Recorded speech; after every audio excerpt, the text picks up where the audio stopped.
SSC সংক্রান্ত একটি বড় আপডেট এসেছে।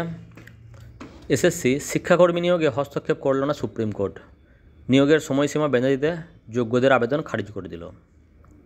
স্কুল সার্ভিস কমিশন এর গ্রুপ সি এবং গ্রুপ ডি কর্মী নিয়োগের প্রক্রিয়ায় কোনো হস্তক্ষেপ করতে রাজি হলো না সুপ্রিম কোর্ট। নির্দিষ্ট সময়সীমার মধ্যে নিয়োগ প্রক্রিয়া সম্পন্ন করার আবেদন খারিজ হয়ে গেল সুপ্রিম কোর্টে। শিক্ষক নিয়োগের মতো গ্রুপ সি এবং গ্রুপ ডি নিয়োগের ক্ষেত্রে যাতে সময়সীমা বেঁধে দেওয়া হয় তা নিয়ে সুপ্রিম কোর্টে আবেদন জানিয়েছিল যোগ্য শিক্ষাকর্মীদের একাংশ। সোমবার এদের আর্জি খারিজ করে দিয়েছে শীর্ষ আদালত। মামলাকারী যোগ্য শিক্ষাকর্মীদের আর্জি ছিল দ্রুত নিয়োগ প্রক্রিয়া সম্পন্ন করা হোক। শিক্ষক নিয়োগের মতো এক্ষেত্রেও সময়সীমা বেঁধে দেওয়ার জন্য শীর্ষ আদালতে আবেদন জানান তারা। মামলাকারীদের বক্তব্য, অন্যথায় নিয়োগ নিয়ে কোনো নিশ্চয়তা পাচ্ছেন না তারা। সোমবার ওই মামলা শুনানির জন্য উঠলেও সুপ্রিম কোর্টের বিচারপতি সঞ্জয় কুমার এবং বিচারপতি অলোক আরাধের বেঞ্চে দুই বিচারপতির বেঞ্চ জানায়, মূল মামলায় রায় ঘোষণা হয়ে গিয়েছে, তারপরেও কেন বারবার আবেদন করা হচ্ছে তা নিয়ে প্রশ্ন তোলে শীর্ষ আদালত। সুপ্রিম কোর্ট সোমবার বলে, অতিরিক্ত কোনো মামলার আবেদন শোনা হবে না। আমরা পুরো প্যানেল বাতিল করে দিয়েছি। এই অবস্থায় বারবার একই বিষয় নিয়ে আদালতে মামলা।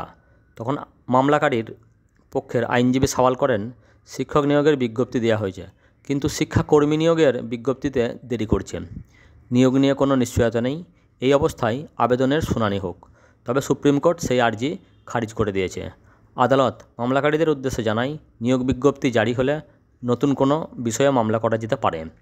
দুই বিচারপতির বেঞ্চের মন্তব্য, সেই স্বাধীনতা দিচ্ছি, তবে এই আদালত মামলা শুনবে না। আগে হাইকোর্টে যান, কিন্তু অতিরিক্ত আবেদনের শুনানি হবে না। সুপ্রিম কোর্টের নির্দেশে এসএসসি 2016 সালের গোটা প্যানেলই বাতিল হয়ে গিয়েছে। গত এপ্রিলের এক রায়ে সুপ্রিম কোর্ট এসএসসির নবম, দশম এবং একাদশ, দ্বাদশ শ্রেণীর শিক্ষক নিয়োগের জন্য নির্দিষ্ট সময়সীমা বেঁধে দিয়েছিল। ওই সময়ে সুপ্রিম কোর্ট জানিয়েছিল, যারা চিহ্নিত অযোগ্য নন তেমন শিক্ষক শিক্ষিকারা আপাতত স্কুলে যেতে পারবেন।